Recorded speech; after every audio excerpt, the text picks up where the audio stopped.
Well, welcome back. We are back on Fillmore and things, and our friend Cole, I'll introduce you to him here in just a minute, has been working on making us some battery trays, which is really, really cool. And then also gone ahead and cut some more out from where we had cut that rotten piece out, and he's got it ready to stitch into here. So hopefully he'll be helping me do, well, we'll be doing the welding, but showing me, because the more I learn about that would be really, really great. And then those trays are going to fit into the back over here. We'll leave the space up front and have 2 on this side and 2 on this side, but that's just super great. He did a super awesome job, and that's really going to be nice because we're going to have the space in between them. It was a 3-inch space, so they're going to sit. He's also got the back off of here, which is great, where the seat was. We're going to get ready to sandblast, so Fillmore as well. But we're going to have one of those battery trays in here on this side, and then one on the other side, and then we'll have that space in between. I also was able to pick up the ignition key. I have the stop switch. I did get some more battery jumpers, so we should have everything pretty much ready to get it running too as well. Say hi, Dave. Hi, Dave. Did you see the nice fit-up job that Cole did on the diamond? Oh yeah, that's what I was just saying and things. It's really cut into it. Actually, it looks like the diamonds are lining up, which is really, really cool and things. Of course, Joy's in the shop today, here to tell us all what to do. Somebody has to. So, anyways, yeah, I'll introduce you guys to Cole here in just a minute. This is Cole. Say hi, Cole, and tell them what we're going to do today. We're going to be working on a battery box for the Fillmore, and then we're also going to be replacing the seat pan. Going to walk through some of the fabrication skills and things to start with, and here we go. Awesome, and hopefully I'll get to learn some things. Cool, well, I'm going to switch this camera and set it up on a stand, and we'll get started and shit.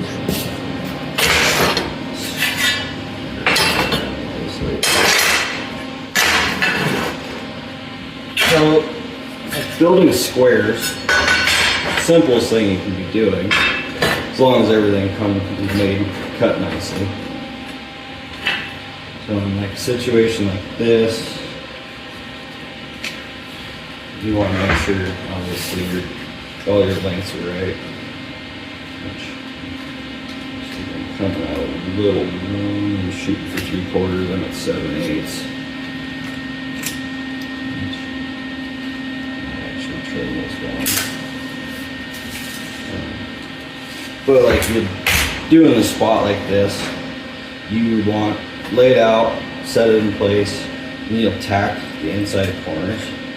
Here and here, and then you can do your what they call is a cross square. So then you measure this side, and if these points are the same as this length, you'll be pretty damn close to square.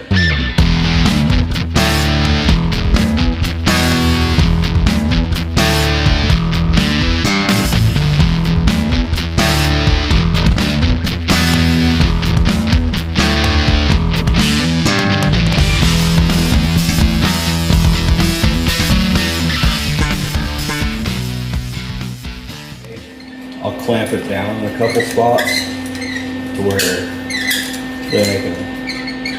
Oh, sure it doesn't. Yep, and then I can. There, 21, 7/8.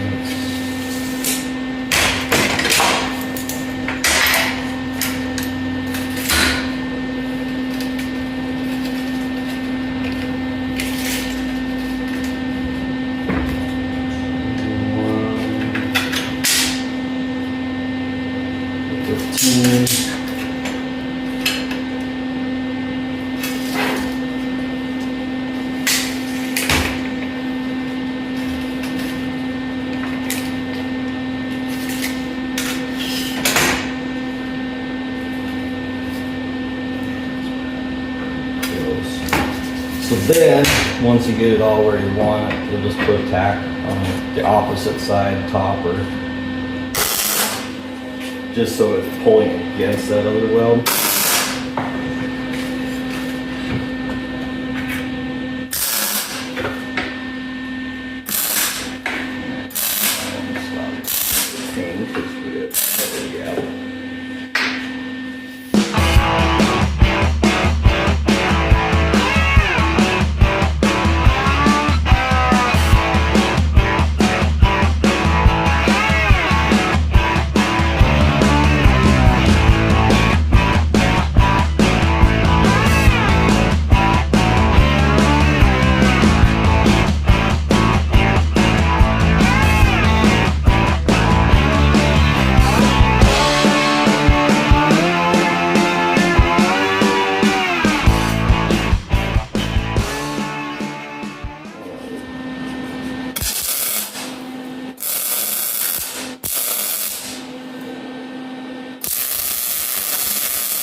There, I was actually most in structural welding. You want your tip, your lead. I guess it'd be called your lead angle. So your gun, you don't want it straight up and down. You want it like a 15-degree angle, pointed to where you're headed. So I'm going. You're starting from the end. Say if I'm going here, yep, I want it to go that way. Oh, okay. If you notice there where I was kind of fighting my heat and my gap, I actually did my lead angle backwards. And then I was also, what I was doing was I'd go forward and I'd kind of come back into my weld a little bit and just kind of inch it forward almost. And that's a lot of welding weird shit, is learning how to manipulate your heat, your arc, whatever you're dealing with, whether it's, do you need more heat in there so you can actually, you'll straighten up your welder, your stinger, to where you're not actually pushing a lot of that heat, radiant heat forward, you're pointing it down. You do want to maintain somewhat of an angle, because that's, this wire coming out is actually kind of pushing your puddle along with it, because it's constantly feeding.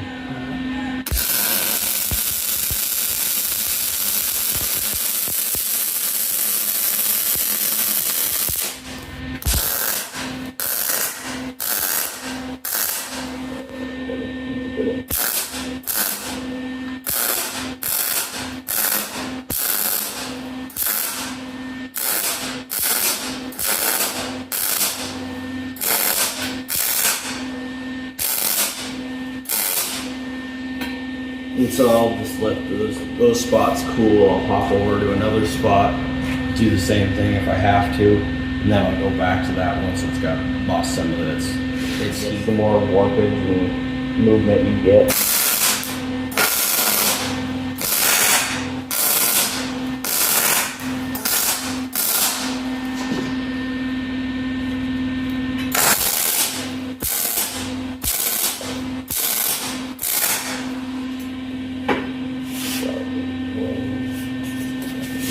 So let's go this other direction here.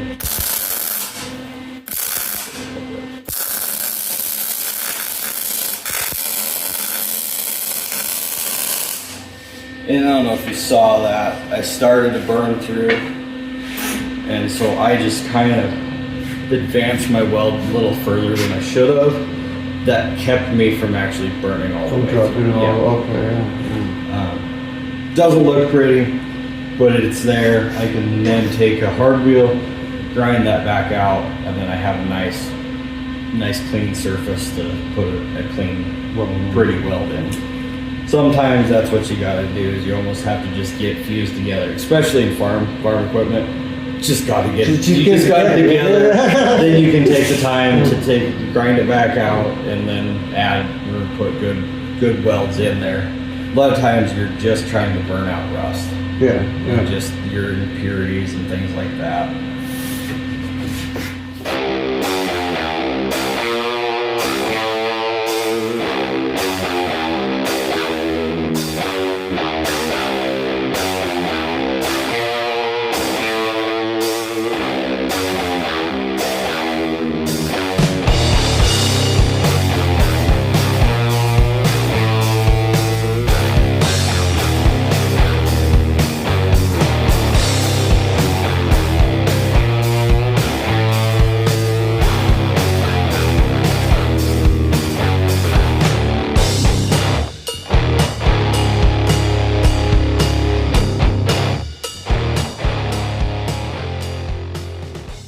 So you made like a nice little valley to put on. Yep. I think technical term is V it out. Oh, okay. And when I do it, usually you have, like you save all your grinding wheels, because then you'll wear one side off to where you have a nice sharp edge that just cut that out real nice. Okay, yeah. Or you can use, some guys will use a cutoff wheel. And if I have a gap, I'm trying to make a full penetration weld and everything's too tight together, sometimes I'll just run it down it just to cut it out. Oh, okay. Or even say it's rusty in there and I can't get to it, you just run a cut to it and then burn it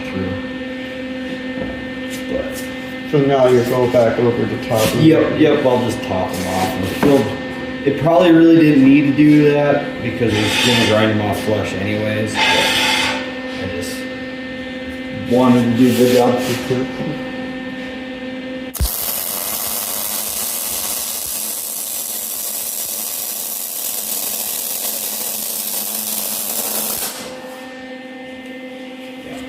See, I wasn't fighting it. I could just comfortably roll. Yeah, it looks smooth too. Way nicer. Sounded really good.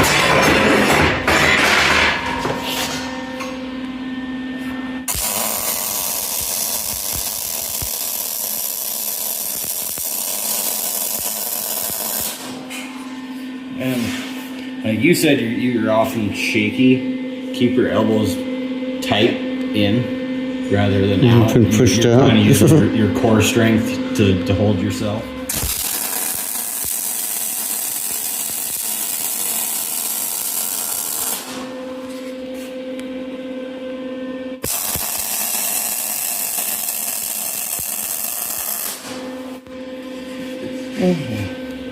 Nice.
Welcome back.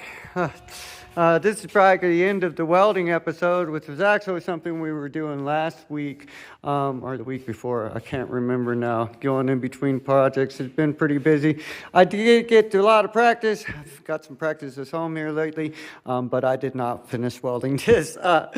Cole was here. He actually just left, and he got this.